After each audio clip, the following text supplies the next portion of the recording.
2021년을 살아가는 우리들에게 이게 정말 실화인가 싶은 그런 일들이 벌어지고 있죠. 미얀마 군부가 정권을 잡고 시민들을 총으로 위협하고 있습니다. 어제 제가 우리 교인들에게 올려줄까 하다가 오늘 설교하고 올려드려야 되겠다. 한 4번에 걸쳐서 신문 기사로 해서 그 미얀마 사태를 이렇게 역사적으로 조명하고 알려주는데 헌법에 1년간 이렇게 군부 통치를 할 수 있는 조항이 들어 있고 이렇게 아웅산 수치 여사가 이렇게 정권을 잡았지만 실제로는 군부가 계속 영향력을 행사하도록 법으로 이렇게 규정돼 있더라고요. 그러니까 이게 쿠데타라고 말하기도 좀 그런 상황인 거죠. 그래서 이 법이 참 중요한데 그 법을 통과시키려고 아무리 해도 안 되는 그런 상황에서 이런 일이 계속 벌어지고 있습니다. 아니 2021년 이 시대에 뭐 저런 나라가 있나 싶지만 그렇다는 거예요. 상황이. 법대로 하고 있다는 거죠. 군부 쪽에서는. 너무 안타깝고 그래서 여러 가지 뭐 그분의 그 기사가 전부는 아니겠지만 좀 우리가 살펴봐야 되지 않을까. 특별히 대한민국은 80년 민주화를 겪어온 나라로서 그 후예로서 우리 젊은 세대들은 그 시대를 안 살았지만 저는 그때 초등학생이었는데 여러분들은 전혀 관련은 없잖아요. 그렇죠? 광주 사태라든가 전두환 정권의 어떤 이런 것들 듣기만 하셨는데 그 21세기판 한국 모습이거든요. 그래도 잘 감이 안 오죠. 우리나라 일이 아니니까. 그 7, 80년대 한국의 모습을 50년, 40년 지나서 미얀마에서 보고 있는 그런 것을 보게 됩니다. 미얀마 사람들은 어쨌든 법을 바꿔서 국민들이 직접 통치하는 그런 투표된 사람이 나라를 다스리고는 있지만 그 헌법이 바뀌어서 군부가 완전히 손을 빠지는, 그래서 군 최고 통수권자가 대통령이 아니고 군대 장관인 거예요. 그냥. 그래서 권력은 사실 군이 갖고 있었더라고요. 보니까 그날이 모든 법이 다 바뀌어서 정말 민주주의가 제대로 시행되는 그날이 오기를 소망합니다. 그러면서 저는 한국도 생각해 봤어요. 한국은 7, 80년대 이미 그 민주주의 운동을 통해서 완성했는데 이 시대의 우리나라의 화두는 뭘까? 우리 대한민국 사람들이 원하는 나라는 어떤 나라일까라는 이제 생각이 들었어요. 그 나라는 그 나라대로 바라는 나라의 상이 있겠다면 여러분은 어떻습니까? 대한민국이 어떤 나라가 됐으면 좋겠습니까? 이 시대의 화두는 LH죠. LH를 이게 영어로 하면 내 주택공사가 돼요. 그래서 그래서 다 내 거라는 거야. 그런 이제 조소 섞인 일이 벌어졌는데 투기가 없는 나라, 가난한 자가 좀 사라지는 나라, 뭐 그런 나라 원하십니까? 아니면 요즘 검찰 개혁이 화두니까 법이 정의가 검찰에 의해서 좌지우지되지 않고 권력이 좀 분산돼서 법적인 정의가 완성되는 나라가 됐으면 좋겠습니까? 그 정도 되면 좋은 나라가 될까요? 저는 생각해 봤어요. 미얀마를 보면서 민주주의가 실현돼서 직접 통치할 수 있는 민의에 의해 선출된 대통령이 다스린 나라도 여전히 힘들다. 갈 길이 멀고 우리나라 그런 나라 됐으면 좋겠습니다. 공정이 화두라고 말하지만 사실 여러분 공정을 사실 성경적 공정으로 가져가지 않아요. 사람들은 대부분은 어떻게 해요? 내 주택공사처럼 나는 기회가 되면 투기하고 싶죠. 내가 기회만 되면 한 방 해서 얻고 싶죠. 그렇지 않습니까? 네. 거기에 뭐 기독교인이 없겠어요?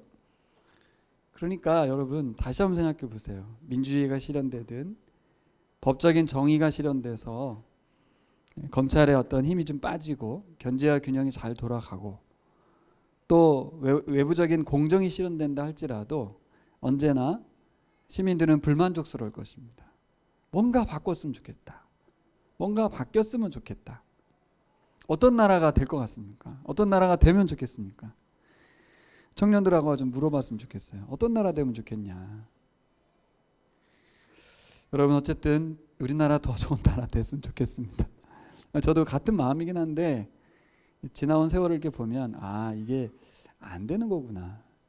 쉽지 않다가 아니라 구조적으로 이건 불가능한 거구나라는 것을 보게 됩니다. 그날이 올까? 우리나라도 민주국가를 이룬 것처럼 미얀마에게도 그날이 오겠죠. 언젠가는. 우리나라도 이 법적인 정의가 실현되는 나라가 될 것이고, 투기가 많이 사라지고 경제적 정의도, 그죠? 불공정도 많이 해소되는 나라가 되기를 저도 바랍니다. 그 나라가 속히 되기를 소망합니다. 2000년 전에 예수님 당시에 이스라엘 나라, 유대 사람들이 있던 그 나라는, 그 나라 화두는 뭐일까? 그 나라는 어떤 나라를 꿈꿨을까? 그것은 뭐였냐면 구약에 예언되었던 메시아가 와서 통치하는 하나님 나라가 오기를 기대했습니다. 그런데 예수라고 하는 사람이 나타나서 뭐라고 했냐면 하나님 나라가 시작됐다라고 말을 한 거예요. 대한민국 사람이 읽으면 이해가 안 되지만 유대인 이스라엘 사람들이 볼 때는 이것은 너무나 좋은 굿뉴스, 복음이죠. 복음. 하나님 나라가 시작됐다잖아요. 그러니까 바리새인들, 종교 지도자들이었던 바리새인들이 사람을 꾸려가지고 대표단을 보냈습니다. 예수님께. 그래서 물어보자. 당신의 말에 하나님 나라가 시작되었다고 하는데 언제쯤 그 나라가 보여지는 거냐, 실현되는 거냐 이렇게 물었습니다. 그랬더니 예수님이 이렇게 말했습니다. 하나님 나라는 눈에 보이지 않는다. 여기 있다 저기 있다고도 못한다. 하나님 나라는 너희 가운데 있다. 이 이해할 수 없는 말을 해버린 거예요. 말이야 뭐야 이게. 나라라는 게 명확한 건데 안 보인다니 나라가. 그리고 이미 너희 안에 있다니 이게 무슨 말이냐는 거죠. 대한민국을 사는 우리들에게 이 말씀이 잘 안 다가오는 것처럼 사실 그 나라를 그렇게 기다렸던 그 사람들도 이해가 잘 안 됐습니다. 우리가 더 이해가 안 되지만 그 사람들도 이해가 잘 안 됐습니다. 여러분 누가복음 이 연장된 후편이라고 말할 수 있는 사도행전 1장 6절을 보면 제자들이 온통 관심사가 뭐에 있냐면 이스라엘 나라의 회복이 언제쯤 됩니까? 라고 하는 질문을 합니다. 제자들이 오늘 누가복음 17장에 오늘 이 예수님 말씀이 무슨 말인지 못 알아들은 거죠. 그렇죠? 명확해요. 이건 연결된 성경이니까 분리된 성경이 아닙니다. 중간에 요한복음이 있다고 해서 누가와 사도행전이 다른 성경이 아니에요. 원래 하나예요, 하나. 그래서 앞에서 예수님이 한 이 말을 누가복음에 기록된 이 말을 제자들은 이해하지 못한 거죠. 그러니까 뒤에 가서 이런 질문하는 거 아니에요? 이스라엘 나라의 회복이 언제 이루어집니까? 그러니까 잘못된 거죠. 그러고 보면 정리해 보면 바리새인들이나 제자들이나 동일하게 예수님 오래 따라다닌 예수님 말씀이 지근거리에서 들었던 최측근인 제자들도 하나님 나라를 잘 몰랐다. 제자들도 이해할 수 없는 하나님 나라를 우리가 어떻게 이해할 수 있어요? 쉽진 않습니다. 자, 이제 우리에게도 질문해야겠죠. 우리들은 하나님 나라가 시작되었다고 믿고 있습니까? 어떻습니까? 우리 윤정자매는 어떻습니까? 하나님 나라가 시작되었나요? 마스크를 써서 잘 모르겠네. 네. 우리 짐전자매는 어떻습니까? 하나님 나라가 시작됐습니까? 네, 뭐 안 들리는데. 하나님 나라가 시작됐다고 우리는 믿죠. 그렇죠? 네, 하나님 나라 시작됐다고 믿습니다. 좋습니다. 그러면 하나님 나라가 시작됐다고 우리가 믿는다면 이제 두 번째 질문은 하나님 나라를 살아가고 있느냐는 거예요. 이론적으로 우리가 하나님 나라가 시작되는 걸 믿는다면 그럼 그 하나님 나라를 우리가 살아가냐? 마치 우리가 대한민국 국민으로 살아가는 것처럼 그렇게 하나님 나라를 백성으로 살아가냐는 거예요. 그래서 저는 생각해 보면 여전히 제자들처럼 미지의 나라, into the unknown이요. 알려지지 않은 나라, 관념적인 나라, 무형의 나라로만 이해하고 있는 건 아닐까? 분명히 하나님 나라가 시작됐다는 건 알고 있지만 그건 뭔가 관념적인 어떤 이론적인 나라가 아닌가라고 생각하고 있진 않을까? 우리 교인들이. 그래서 오늘 말씀은 뭐냐면 저의 설교 이전에 누가복음과 사도행전을 기록한 이유는 뭐냐면 하나님 나라를 바르게 이해하도록 하려고 쓰신 겁니다. 사도행전 1장 6절부터 해서요, 중간과 마지막까지 하나님 나라 이야기로 돼 있어요. 사도행전을 보면 하나님 나라라는 단어가 많지는 않은데 처음과 중간과 끝에 하나님 나라라는 단어가 나와요. 그래서 누가복음과 연결시켜 보면 하나님 나라를 잘 이해할 수 있도록 설명해 준 책이 누가복음 사도행전이에요. 오늘 말씀을 통해서 제자들에게 가르쳐 주신 하나님 나라를 저는 우리 교인들에게도 가르쳐 주고 계시다고 믿습니다. 여러분, 하나님 나라는 뭐라고 그래요? 이미 너희들 가운데 임하였다, 이렇게 말합니다. 한번 따라해 보실까요? 하나님 나라가 이미 우리 가운데 임하였다. 네. 그러니까 어떻게 하라는 거예요? 하나님 나라 백성으로 살아가라. 하나님 나라를 누려라. 이런 말이 되는 거죠. 이미 임한 하나님 나라를 살아가야겠죠. 여러분, 오늘 말씀을 통해서, 예수님 알려주신 말씀을 통해서 바른 이해, 하나님 나라에 대한 바른 이해를 통해서 하나님 나라를 잘 살아갔으면 좋겠습니다. 일단 오늘 예수님께서 말씀하신 것의 첫 번째 원리, 하나님 나라는 지금 여기에 있다는 거예요. 어디에 있어요? 여기에. 시점은 언제예요? 지금이라는 거예요. 지금 여기에 있다는 거예요. 바리새인들이 이해한 하나님 나라는 뭐예요? 뭔가 확실한 표적을 보여주는 거예요. 그래서 표적이 동반되면서 뭔가 나라가 시작되는 거예요. 짜잔 하면서 시작되는 거예요. 왕이 뭐 백마 타고 들어오든 소리가 울리든 어떤 일이 벌어지길 바라는데, 첫째, 눈으로 관찰되지 않는다는 거예요. 가시적인 나라는 분명히 아닙니다. 그래서 그들이 원했던 첫 번째 하나님 나라의 모습은 뭐였어요? 로마가 통치하고 있었기 때문에 로마 제국으로부터 이스라엘이 해방되길 바랬습니다. 그게 하나님 나라의 시작이라고 봤어요. 그런데 예수님이 하나님 나라가 시작됐다 이렇게 말은 했는데 여전히 로마는 우리를 통치하고 있으니, 그래서 질문한 거죠. 제자들도 마찬가지예요. 언제 우리나라가 로마 제국에서 해방되냐, 이 말이 이제 가시적으로 보고 싶은 하나님 나라의 시작이었어요. 그런데 예수님은 하나님 나라가 관찰될 수 있지 않다, 이렇게 말합니다. 그러니까 예수님이 말씀하시는 그 나라는 그 사람들이 기대하고 제자들이 기대했던 나라하고는 종류가 좀 다르다는 거죠. 다른 종류의 나라를 말했어요.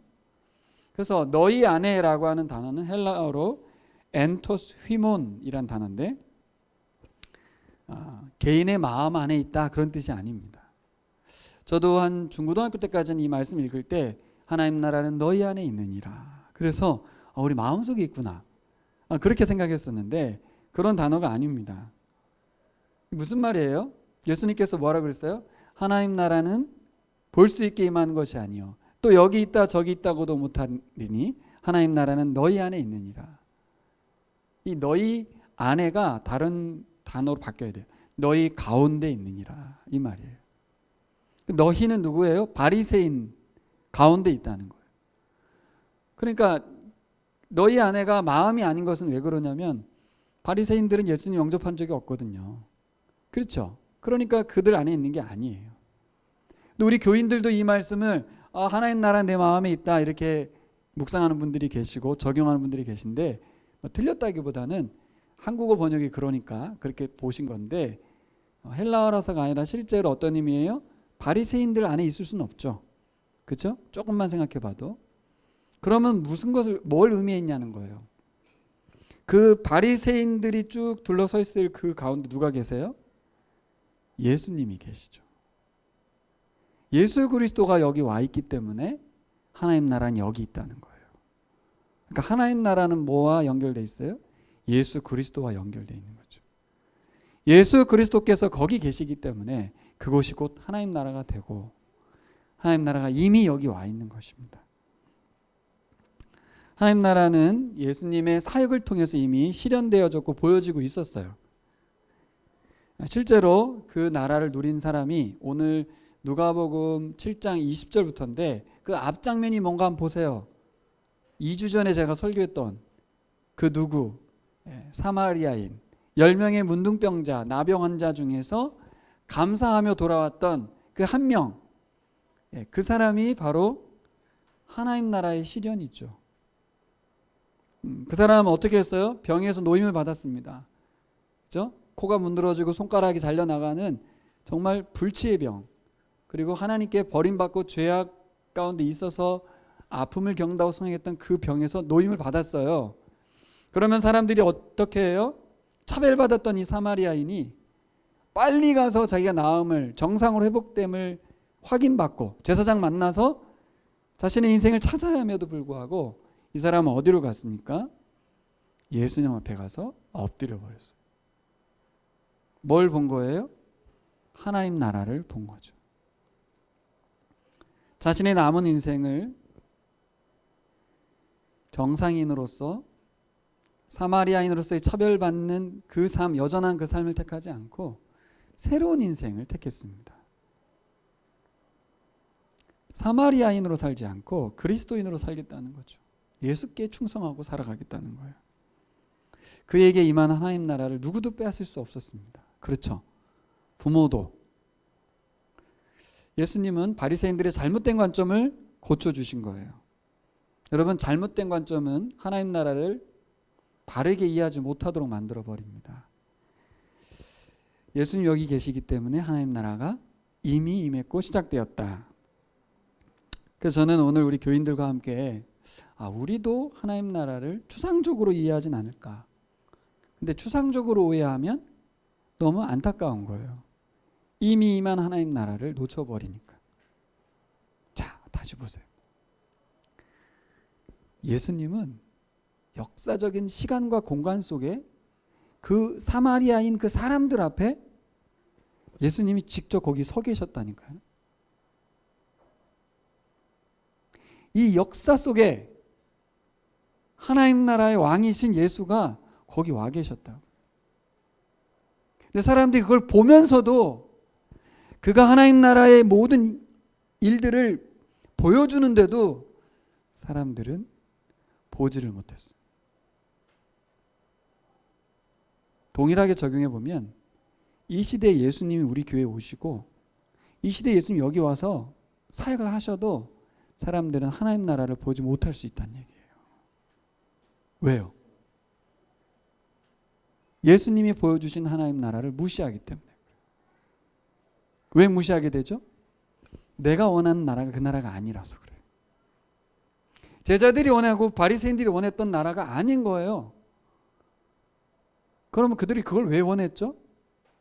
말씀을 취사 선택했기 때문에 그래요. 혹은 말씀을 있는 그대로 받아들이기보다는 자신들이 상상하면서 그걸 말씀하고 연결시켜 버린 거죠. 네? 메시아가 오면 다윗의 나라를 회복시킬 거다.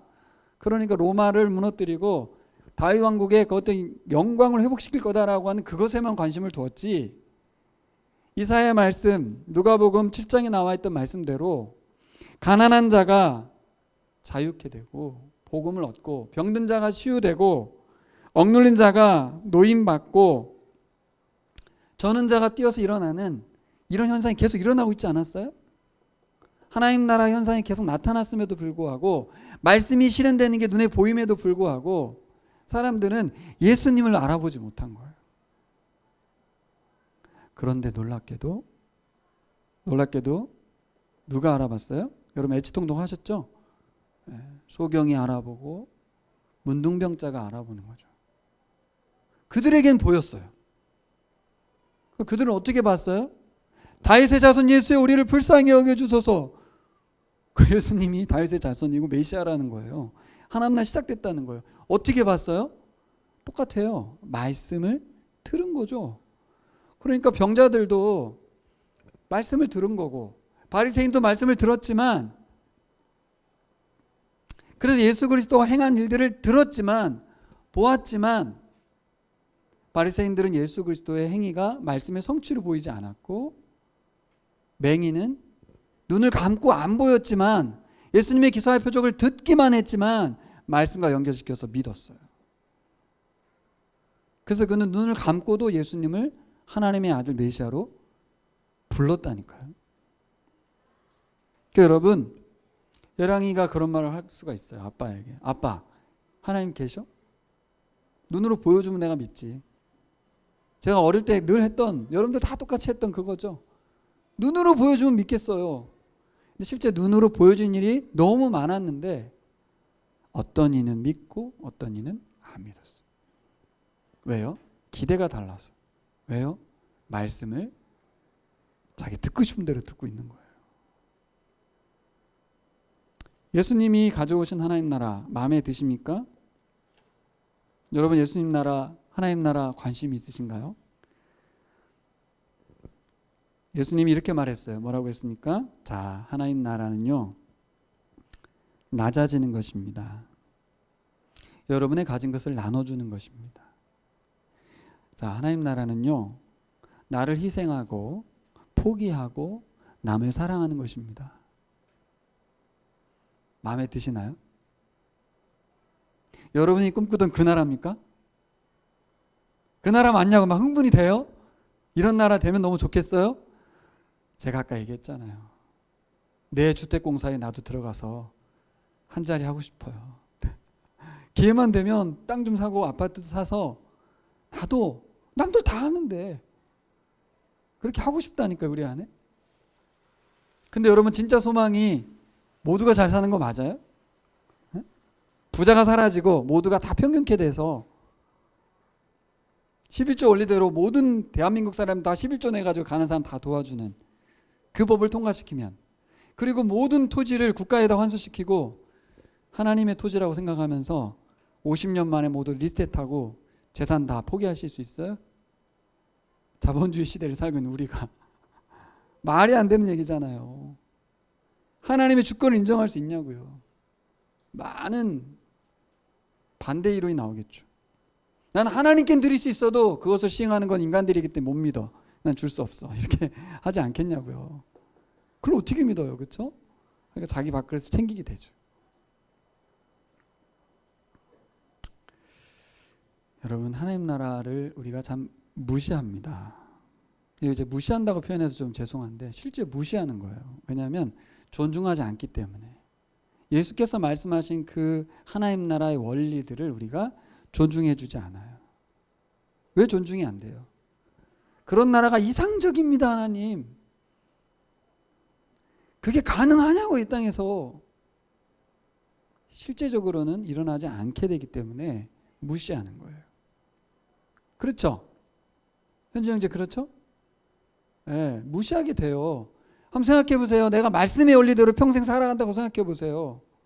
그걸로 난 행복해. 사람들이, 부모님이 아마 자식들까지 나서서 아버지 그렇게 살지 마세요. 아버지만 그렇게 살아요?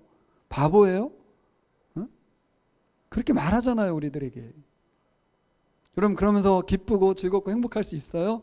성경의 원리대로만 살아가는 삶이? 아니잖아요. 그렇죠? 하나님 나라가 지금 여기에 있지만 탐탁지가 않은 거예요. 그 나라 별로 관심이 없어요. 대한민국이 잘 되길 바라죠. 네? 대한민국이 더 좋은 나라가 되길 바라지만 하나님 나라가 이루어지는 건 내 주 관심사는 아닙니다.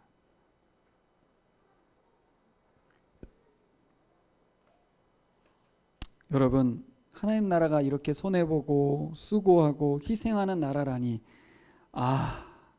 겉으로는 아멘 해도 속으로는 싫다.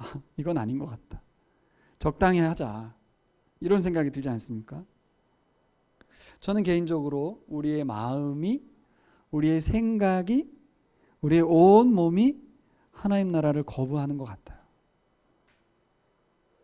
진짜 거부 같아요. 그냥 이건 아닌데. 근데 예수님이 오늘 제자들에게 친절하게 가르쳐 주셨습니다. 오늘 바리새인들 질문이 너무 고맙잖아요. 답을 주신 다음에 돌아서서 제자들에게 말 나온 김에 가르쳐 주셨어요. 우리에게도 가르쳐 주시는 거예요. 하나님 나라에 대해서. 자, 좋다. 하나님 나라가 그렇게 좀 불편하긴 한데, 자, 보자. 하나님 나라가 지금은 미미해 보이고 그 하나님 나라 원리가 마음에는 안 들지만 하나님 나라가 완성될 때가 올 거야. 하나님 나라는 반드시 완성될 거야. 그걸 내가 어떻게 알려줄까? 구약성경 잘 알죠, 여러분. 창세기에 가보면 두 가지 사건이 나옵니다. 첫 번째는요, 봄이도 읽었나? 여보마? 하늘에서 비가 막 쏟아진 이야기 기억나나? 며칠간 비가 내렸나요? 4일? 40일간 비가 내렸던, 그걸 뭐의 홍수라고 하죠? 노아의 홍수. 기억나냐는 거예요. 윤정성도님 기억이 나십니까? 노아의 홍수. 그럼 이건 기억납니까? 소돔과 고모라의 하늘에서 유황불이 떨어져가지고 도시 전체가 불바다가 된 거 기억나시나요? 네. 소돔과 고모라라고 하는 땅에 사람들이 너무나 극악무도한 범죄를 많이 저질렀기 때문에 하나님께서 불을 내려서 심판하신 두 가지, 물의 심판과 불의 심판 이야기가 있었어요. 예수님은 그걸 꺼내서 말하는 거예요. 그러니까 하나님 나라가 완성되는 날은 무슨 날이에요? 심판의 날입니다. 마냥 좋기만 한 건 아니에요. 하나님 나라가 완성되는 게 마냥 좋지만 않은 건 뭐냐면 심판하는 날이에요. 물의 심판, 불의 심판처럼. 하나님 나라의 원리 이미 여기 와 있지만 하나님 나라가 완성되는 때는 언제냐? 부지중에 호련히 언제일지 모르는 때 하나님 나라가 완성될 거라는 거예요. 알려준 거예요, 여러분. 잘 들으셔야 돼요. 제가 중학교 때는 이런 어떤 종말론적인 어떤 이야기들이 많아서 무서워서 신앙생활을 했습니다. 나 천국 가야 되는데 벌 받으면 어떡하지? 막 이런 마음 때문에 나는 천국 꼭 가야 돼, 떨어지면 안 돼, 이런 좀 위협적 설교가 많았어요. 그러니까 뭔가 긴장감 속에서 신앙생활을 했거든요. 근데 지금 그런 긴장이 없죠. 저만 없나요? 여러분 여전한가요? 두려움이 있었어요. 내가 심판받으면 안 되는데, 나 떨어지면 안 되는데, 불의 심판이 임하면 안 되는데, 이런 본문 읽을 때 막 무서운 거예요. 혜인자매 좀 무서워요? 어때요? 예수 믿으면 천국 가고 보라까지 우리가 하니까 우리 안에 예수님 계신 게 확신하기 때문에 사실 이런 본문이 무섭게 다가오진 않는 것 같아요. 그렇죠? 위협을 조장하신 건 아니잖아요, 이건. 그죠? 첫 번째 원리, 하나님 나라는 과거의 노아의 홍수처럼 꼭 이루어진다는 거예요. 노아의 방주 몇 년 졌다고 알려지죠? 120년 졌다고 알려지잖아요. 그렇죠? 나이 숫자로 계산해서 120년이라고 돼 있어요. 성경을 찾아보면 120년 졌다는 얘기는 없어요. 근데 말씀하시고 난 이후에 노아의 나이를 계산해 보니 한 120년 지은 걸로 환산을 하더라고요. 120년 동안 방주 지으면서 사람들에게 말했을 거 아니에요. 비 올 거라고. 비 올 거라고. 다 지으면 비 올 거라고. 다 짓고 나서 비 왔을까요? 아니면 다 짓고 나서 30년 뒤에 왔을 수도 있어요. 사람들이 뭐라고 했겠어요? 비가 언제 오냐? 바보냐? 막 그러면서 얼마나 탱자탱자 살았겠어요. 그렇죠? 오늘 본문에 뭐라 그래요, 예수님이? 응? 시집가고 장가가고, 네? 그렇죠? 먹고 마시고 장가가고 시집간다. 이게 뭐 잘못된 거예요? 그러지 말라는 거예요? 이걸 가지고 이제 종말론자들이 결혼도 하지 마라, 집 재산 다 바쳐라 이렇게 하는 거예요. 그게 잘못됐다는 게 아니에요. 그럼 뭐예요? 이따 알려줄게. 시집가고 장가가고 집 사고 뭐 논 팔고 이거 잘못된 게 아닌데 왜 예수님 이걸 지적했냐고. 일단 원리를 먼저 알려줘야 되겠잖아요. 하나님 나라는 반드시 임한다는 거예요. 노아의 홍수의 예고가 있었는데 있었지. 너희들 알지? 하나님 나라는 반드시 완성될 거라는 거예요. 믿으십니까?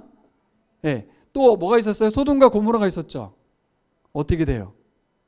불의 심판이 임한다고 했어요, 안 했어요? 했죠. 그러면서 뭐라고 했죠? 불의 심판이 임할 거니까 뒤를 돌아보지 마라. 예랑아, 뒤를 돌아보면 돼, 안 돼? 성경 읽었잖아. 네? 하늘에서 불 떨어져가지고 도시가 타버릴 텐데 빨리 산으로 도망가면서 뒤를 돌아보라 그래서 돌아보지 말라 그랬어? 말해봐. 돌아보지 말라고 했죠. 그러니까 불의 심판이 임한다는 거는 믿고 도망갔죠. 그건 보였어, 안 보였어요? 보였죠. 근데 막 가면서 뒤를 돌아보지 말라고 했는데 봤어요, 안 봤어요? 그거는 왜 또 봤지? 그렇죠? 이 심판이 임하는 거는 계속 분명히 보였음에도 불구하고 그럼 뒤도 돌아보지 말고 갔어야죠. 근데 사람들이 뒤를 돌아보네. 야, 이거 좀 신기하지 않아요? 여러분, 그 사람이 믿음이 없다고 말하지 마세요. 하나님 나라의 원리, 그렇죠? 반드시 임하는과 동시에 하나님 나라 이 원리는 호련히, 갑자기, 생각지 않았을 때 임한다는 거예요. 그래서 이제 우리에게 중요한 게 있어요. 그래서 어떻게 하겠다는 거예요, 우리가. 그래서 막 긴장하고 무섭고 두려움으로 살아가라는 거예요. 예수님이 이런 말씀하셨어요. 오늘 말씀에 보면 뭐뭐 해야 한다 이런 말씀을 헬라어로 하셨어요. 예수님께서 마치 번개가 24절 하늘에 이 끝에서 번쩍하여 하늘 저 끝까지 비치는 것처럼 인자도 자기의 날에 그럴 것이다. 그러나 25절 같이 읽어볼까요? 그러나 그는 먼저 많은 고난을 겪어야 하고 이 세대에게 버림을 받아야 한다. 이게 해야 한다, must로 돼 있어요. 정리해 보면 하나님 나라의 완성은 예수 그리스도의 십자가와 연결되어 있다는 거예요. 그래서 내가 십자가를 꼭 져야만 한다는 거고 이 세대가 나를 버릴 거라는 거예요. 이 말씀 왜 한 거냐면요, 예수님이 십자가에 죽은다고만 말한 게 아니라 그 뒤에 노아 이야기하고 말하잖아요. 그렇죠? 인자 이야기 하죠. 근데 그 뒤에 제자들이 예수 그리스도가 십자가에 죽으시고 부활한 이후에 제자들이 예수님 재림하실 때까지, 완성할 때까지 하나님 나라를 어떻게 감당해야 되는지를 미리 알려주신 거예요. 우리들에게도 해당되는 거예요. 자, 다시 한번. 예수님께서 십자가를 지시고 부활하심으로 하나님 나라가 완성된다는 그것만 말한 게 아니라 이것은 누구와도 연결되어 있냐면 제자들에게도, 교회에게도 연결되어 있다는 거예요. 정리해보면 뭐예요? 하나님은 반드시 온다, 완성된다. 그럼 우리는 어떻게 해야 되냐? 예수님처럼 많은 고난을 통과해야 된다는 거죠. 사도행전 14장 22절에 이렇게 되어 있습니다. 우리가 하나님 나라에 들어가려면 반드시 많은 환난을 겪어야 합니다. 조 목사님 영어로 많이 말씀하셨던, 그렇죠? 여러분, 그리스도인으로 살아가면서 환난과 고난을 겪는 것은 당연을 넘어서 필수입니다. 필수. 예수님하고 똑같아요. 하나님 나라의 완성을 보려면 그 고난을 겪어야만 합니다. 그래서 두 번째 원리 우리가 정리해 볼 건 뭐냐면 하나님 나라는 반드시 온다, 완성된다. 그래서 그러면 우리들은 어떻게 살아야 되냐? 우리는 그리스도인으로서, 그리스도의 종으로서 종말을 기다린다는 건 고난과 수치를 인내하면서 주님 다시 오심을 소망하면서 살아가는 거예요. 그러기 위해서 우리는 어떻게 해야 되냐? 이제 그럼 어떻게 해야 되죠? 일상에 성공해야 돼요. 오늘 아까 말했던 시집가고 장가가고 먹고 마시고 이건 무슨 말을 하는 거예요? 일상을 말하는 거예요. 일상. 사람들이 일상에 매여 살다가 갑자기만 하나님 나라를 준비하지 못했다는 거예요. 이해돼요? 여러분, 일상을 살아가는 것이 중요하긴 한데 일상에 매이다 보니 뭘 잊어버렸어요? 노아의 방주가 저기 분명히 만들어졌음에도 불구하고, 하늘에서 불이 떨어지고 있음에도 불구하고 하나님의 말씀을 잊어버리는 거예요. 돌아보면 안 된다. 돌아볼 수도 있죠. 도망만 가서 살아남으면 되는 거 아니에요? 돌아본다는 건 어떤 의미예요? 마음을 거기에 둔다는 얘기잖아요. 그렇죠? 거기다 두고 오고 그 불타는 집, 거기 집어 놓아놓은 금, 은, 그게 너무너무 아쉽다는 거 아니에요. 그렇죠? 그러니까 돌아보는 거 아니에요, 그냥. 여러분, 돌아본 게 죄가 아니라 돌아보는 행위 자체가 어떤 의미예요? 하나님 나라 백성의 자격이 없는 거예요. 저기 예수 그리스도 하나님만 바라보고 살아가야 되는데 자꾸 뒤를 돌아보면서 미적미적되고 있는 거에 대해서 하나님은 그거에 대해 심판의 대상이라고. 여러분, 구원을 하나님이 해주시지만 돌아보지 않는 자만 구원해 주신다니까요. 분명히 우리의 책임도 있어요. 하나님 앞에 어떤 모습으로 반응하고 헌신하실 건지 결정하지 않고 건져만 달라고 한다면 돌아보는 자입니다. 돌아볼 수밖에 없어요. 우리 몸이 돌아보고 눈이 돌아가고 고개가 돌아가요. 결단하시라고. 그거는 여기 나 있는 그대로잖아요. 그래서 오늘 세 번째 원리는 뭐냐면 하나님 나라는 애누리가 없다. 타협이 없다. 적당히 봐주는 거 없다. 그날은 안 봐준다는 거예요. 그날은. 여러분 다시 저를 보세요. 하나님 나라 완성되는 그날은 봐줄 수가 없어요. 그러니까 깨어 있어야 되는 거예요. 저도 이 원리를 보면서 깜짝 놀랐어요. 오늘 말씀은 예수께서 어떤 말씀 주신 거냐면 사람들이 경고에 얼마나 무관심한지 그걸 초점해 주셨어요. 다른 말로 하면 말씀에 너무 무관심한 거예요. 노아가 경고했죠? 네. 온 세상에 물의 심판을 받을 수 있어.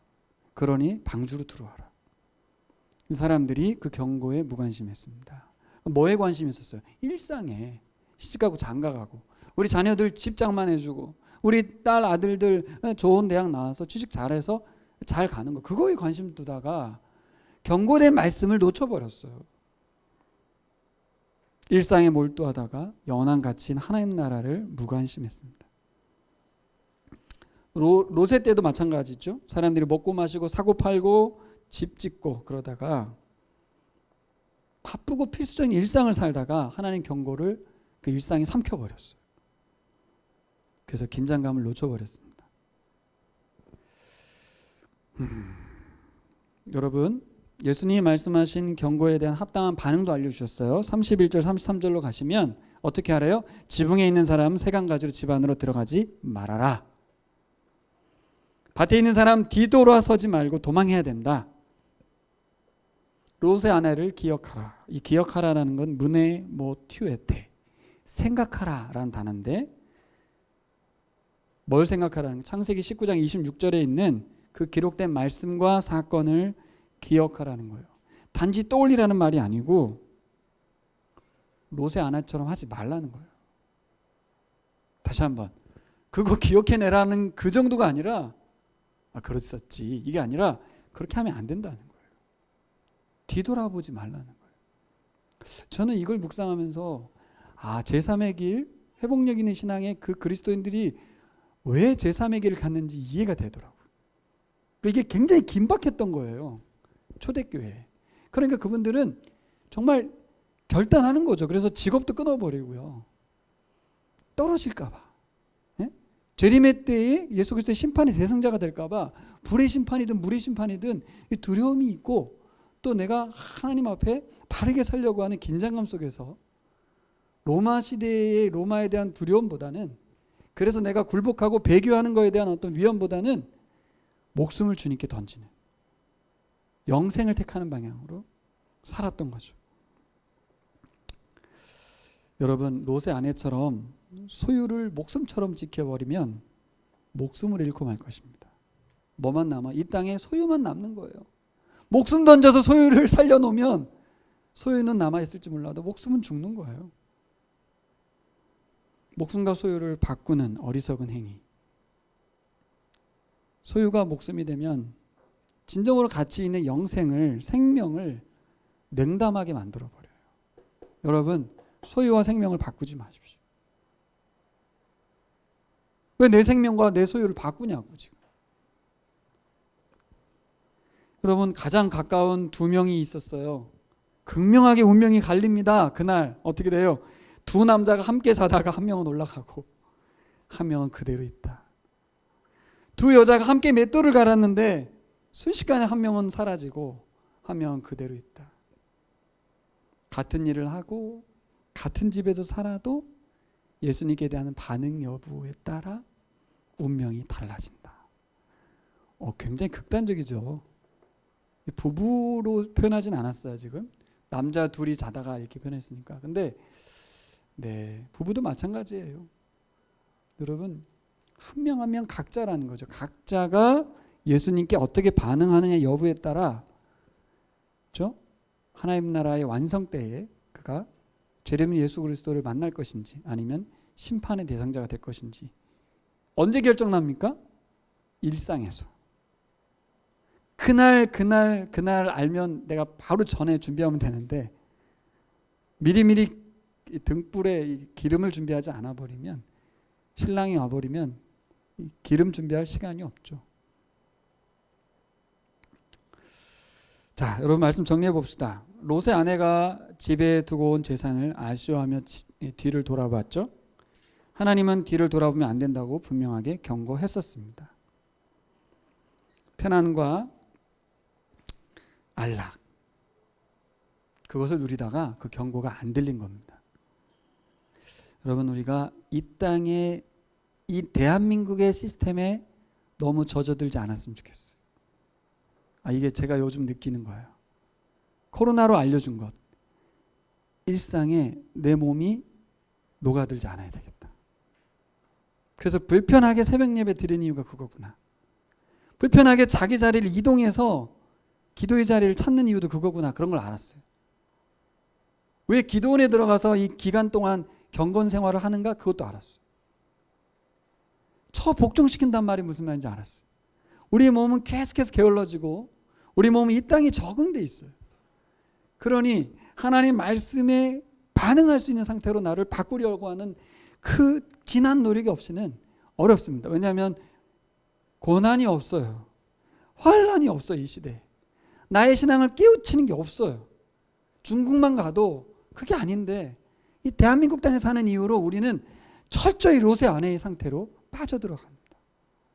여기서 뒤를 돌아보지 않을 사람 손 들어보세요. 그건 결단의 문제가 아니라 우리 몸에 체화되어 있는 거예요. 그래서 여러분, 하늘에서 불 떨어지는데 왜 돌아봤을까? 여러분, 일상에 매여서 바쁘게 정신없이 살아가고 세상 원리로 살아가고 편안과 안락과 잠깐의 기쁨을 사실 그리스도인으로 추구하지 않지만 몸에 배어있고 부귀영화 모든 거 헛되다는 걸 알면서도 결국엔 그게 잿더미가 된다는 걸, 부질없다는 걸 알면서도 계속 거기를 가요. 뭐가 똑같아? 롯의 아내하고 똑같잖아요. 지금. 왜요? 우리는 땅의 사람이기 때문에 그렇습니다. 출생 자체가 아담의 후손이고 엄마의 아들이고 아빠의 아들이에요. 부인하지 마십시오. 나는 죄인이고 나는 땅의 사람입니다. 그런데 예수님께서 우리를 땅의 사람이지만 하늘의 사람으로, 그렇죠? 이중적인 사람으로 만들어 주셨어요. 감사합니까? 네. 우리 윤정 성도님은 땅의 사람이지만 하나님의 사람으로, 그렇죠? 이중적인 사람이 된 줄 믿습니다. 그래서 우리가 여전히 땅의 사람이라 나의 주어가 내가 이러면서 살아갈 수가 있습니다. 근데 우리는 하늘의 사람이 됐기 때문에 주어를 뭘로 바꿔요? 주께서. 사도행전 읽어보세요. 주께서라는 단어만 나옵니다. 주께서 나를 이 개척에 동참하게 하시고, 주께서 나를 이 선교 훈련에 동참하게 하시고, 주께서 나를 이 학교의 교사로 파송하시고. 단어가 달라요. 하늘의 사람은 왔다 갔다 하는 겁니다. 선택이에요. 적용, 오늘 말씀의 적용. 하나님 나라를 살 것인지 나의 나라를 살 것인지, 내가를 주어로 살 것인지, 하나님이 주어가 되어서 살아갈 것인지. 여러분, 어떻게 하면 우리가 주님이 주어인 삶을 살 수 있을까요? 예를 들고 맞춰드리겠습니다. 이 좋은 예가 이번 주 목요일 날 제가 묵상 모임을 마쳤는데 요한일서를 묵상했어요. 5장까지 있는데 5장을 했거든요. 요한일서 다시 한번 읽어보면 너무 관념적인 단어, 서로 사랑을 계속 강조하고 뭔가 이게 잘 이해를 못하겠어요. 구체적인 정황을 말하지 않아서 사랑 얘기만 냅다 해요. 근데 잘 보면 뭘 강조하고 있냐면 예수께서 사람의 몸을 입고 이 땅에 오셨다. 이걸 계속 강조해요. 예수 그리스도의 성육신을 계속 강조합니다. 왜 그렇지? 여러분, 성경이 서로 사랑을 강조하는 이유는 뭘까요? 거꾸로 생각하시면 되죠. 교인들끼리 서로 안 사랑하는 거예요. 초대교회 교인들끼리 서로 막 미워하고 시기하고 질투하고 그랬나 봐요. 예? 분란도 많고 힘들었나 봐요. 그러면 우리는 어떻게 하겠어? 우리 같으면, 제가 목사라면 서로 막 그러고 있으면 구체적인 어떤 편지를 쓰고 막 도와주고 개입하고 그럴 거 아니에요, 그죠? 근데 요한은 뭐라고 편지 썼냐면, 하나님의 아들 예수 그리스도께서 사람의 몸을 입고 이 땅에 오셨습니다. 그것을 믿는 자는 하나님의 자녀입니다. 하나님의 자녀는 사랑할 수밖에 없습니다. 이 당연한 원리를 계속 말씀하시는 거예요. 요한 사도가 죽기 직전에 그죠? 썼다는 이 편지들이 왜 이런 내용이 실렸겠어요? 우리도 같은 원리예요. 어떻게 우리가 일상 중에 일상에 매이지 않고 하나님 나라를 살까? 어떻게 하면 우리가 긴장감을 가지고 노아의 홍수 때처럼 시집가고 장가가고 일상을 살지 않고 일상에 매이지 않고 하나님 나라를 살아갈 수 있을까? 예수님의 성육신을 잊어버리면 안 돼요. 여러분, 당시에 영지주의전 세계관이거든요. 육은 악한 거고 영이 선한 거라 빨리 육의 몸을 벗고 영적인 존재가 돼야 돼요. 근데 예수님의 성육신은 뭐예요? 이 영이 육을 입었다는 거예요. 세상에 완전 반대되는 이야기를 한 거예요. 그러면서 그리스도인들은 뭘 믿어요? 우리는 이제 예수 그리스도를 통해서 그분이 우리 육신의 몸을 그렇죠? 부활케 하시고 새로운 몸을 입게 한다는 거예요. 그러면 사람들이 그랬을 거 아니에요. 그걸 믿냐? 그게 말이 되냐? 이렇게 말했을 거 아니에요, 사람들이. 근데 그리스도인들은 그걸 믿는 사람들입니다. 그러니까 죽음을 두려워하지 않았어요. 육체의 죽음이 중요하지 않은 게 아니라 중요하죠. 하지만 부활을 믿은 거예요. 예수 그리스도의 성육을 믿는 만큼 부활도 믿은 거죠. 그러니 순교회도 당당했습니다. 이 시대는 어떻습니까? 똑같아요. 자본주의적 세계잖아요. 돈이 우선인 시대잖아요. 사람을 돈으로 보고 돈으로 환산하고 이익을 생각하는 시대잖아요. 이 시대에도 원리는 똑같아요. 예수 그리스도가 사람의 몸을 입고 이 땅에 오셨습니다. 우리 은혜자매는 돈으로 매길 수 있는 사람이 아닙니다. 예수님이 십자가에 죽으심으로 그 몸값으로 사신 사람입니다. 이렇게 말해주는 거예요. 나를 돈으로 매겨. 근데 100만 원짜리야 나는 사실. 150만 원짜리고. 이게 아니고요. 예수 그리스도의 피값으로 사신 교회라고요. 하나님 나라가 시작되었다고요. 이게 보이시기를 예수님의 이름으로 축원합니다. 여러분, 말씀을 놓으시면 내가 주어인 인생을 살아갑니다.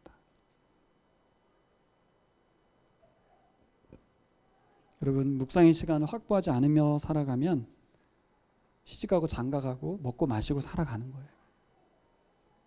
이번 주 목사님들과 묵상 모임을 나누는데 지난주에 그 은혜가 있더라고요.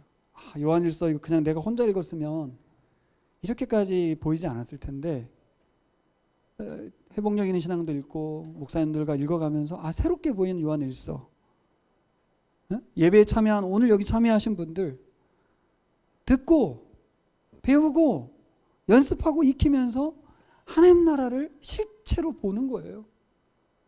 할렐루야. 네. 여러분, 저를 집중해 주세요. 이제 마지막입니다. 제가 요한일서를 보면서 그동안 너무 관념적으로 읽다가 요한이 이렇게 알려준 걸로 들렸어요.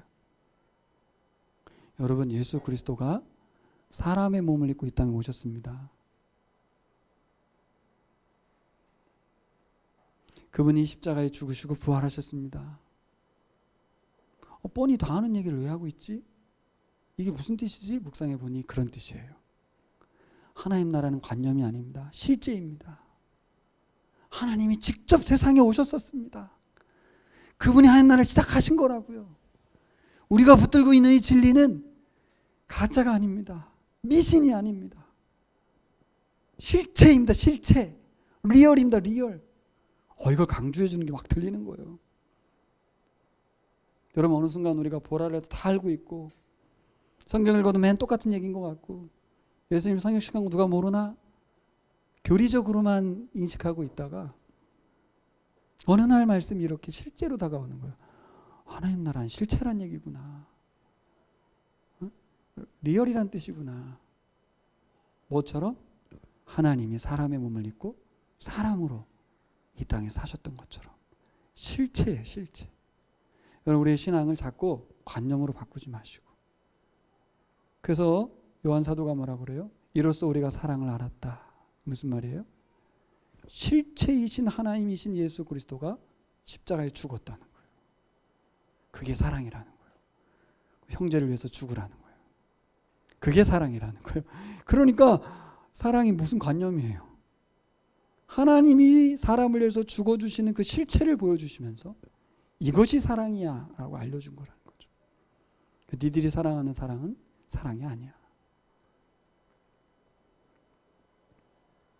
그래서 요한 사도는 교인들에게 예수님처럼 형제를 위해서 죽어야 마땅하지 않습니까? 우리가 사랑을 알고 있지 않습니까? 이렇게 말하고 있더라고요. 그래서 그건 해야만 한다라는 말이 아니고 우리 이제 예수 그리스도가 우리 안에 계심으로 그분의 사랑을 우리가 알고 우리 몸에 모셨으므로 우리 형제를 사랑할 수 있습니다. 이렇게 말하고 있더라고요. 여러분, 형제를 위해서 참으려 하지 마시고 희생하려 하지 마시고 사랑하려고 하시길 바랍니다. 그게 하나님 나라를 살아가는 실체입니다. 기도하겠습니다. 하나님 나라를 위해서 우리들 가운데 들어와 주신 주님께 감사합시다. 전 이게 뭘까? 너희 안에 하나님 계시다. 예수님이 하나님 나라가 시작됐다란 말이 뭘까? 교회가 하나님 나라 이퀄은 아니지만 교회의 주인이신 예수 그리스도가 여기 계심으로 우리 남아래 교회는 끊임없이 하나님 나라가 시작된 거구나. 제가 잠깐 그런 생각을 했어요. 사실 민 목사님과 그런 통화를 했거든요. 목사님, 제가 이 건물을 정리할까도 생각을 했는데 이 건물 없이 우리 교회가 정체성 유지가 가능할지 모르겠습니다. 그랬더니 아니죠 그러더라고요. 만약에 우리가 건물이 없었으면 어땠을까? 저 같은 성정에 그냥 포기하지 않았을까? 그냥 물러서지 않았을까? 이런 생각이 살짝 들더라고요. 보여지는 건 되게 중요합니다만 보이지 않는 예수 그리스도가 계시다는 것만으로도 교회인데 왜 나는 그 실체를 자꾸 받아들이지 않고 있을까? 그게 이제 우리 현실을 산 우리의 아이러니죠. 여러분, 우리가 교회가 보였으면 좋겠습니다. 하나님 나라가 눈에 보였으면 좋겠습니다. 건물이 교회는 아닙니다. 하지만 건물이 있어서 우리 교회됨을 유지하고 확장해 갈 수 있는 통로가 되고 있습니다. 우리가 진짜 보아야 될 예수 그리스도, 그분이 우리 안에 계셔서 우리가 교회임을 다시 한번 확인했으면 좋겠고요. 쭈뼛쭈뼛하지 말고 우리가 작다 여기지 말고 하나님의 교회로서 당당하며 자부심 있는 교인이 되었으면 좋겠습니다. 그래서 감사했으면 좋겠습니다. 주님, 교회로 나를 불러주시고 교회이게 해주셔서 감사합니다. 이렇게 기도했으면 좋겠고요. 두 번째는 내가 주어가 아니고 주께서가 주어가 되기 위해서 멈추게 하시고 말씀을 펴게 하시고 말씀 묵상하게 해주십시오. 그리스도의 성육신이 내 안에 임재해 계심을 확인하게 하시고 그리스도의 성육신이 교회로 임재해 있음을 확인하게 해달라고 우리 기도하겠습니다.